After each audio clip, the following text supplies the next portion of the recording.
Merhaba arkadaşlar, yepyeni haberlerle karşınızdayız.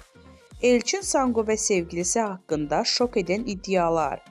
Beni evimden aldırdılar. Sosyal medyada hesabından Sihirbaz Bayan adıyla gezi videoları çeken Ceren Yılmaz, Elçin Sangu ve sevgilisi Yunus Özdiken hakkında şok eden iddialarda bulundu. Yılmaz, ikili tarafından işinin engellediğini dile getirdi.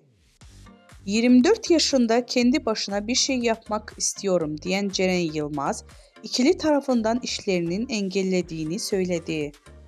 Elçin Sangu ve sevgilisi Yunus Özdiken'in kendisine dava açtığını söyleyen Yılmaz, şu ifadeleri kullandı. Görüntü davasıyla ilgili bana bir kağıt geldi. Türkiye'ye çağrılıyorum ifade verebilmem için. Benim bu insanların isimlerini vermemeyim için tehdit ediyorlar. İşlerime taş koyuyorlar. Elçin Sangu'nun sevgilisiyle iş yapan ve bunun Sangu'nun ününe güvendiği için yaptığını söyleyen Yılmaz, kendisine Sangu ve Özdiken tarafından açılan davanın savcılık dilekçesini de paylaştı.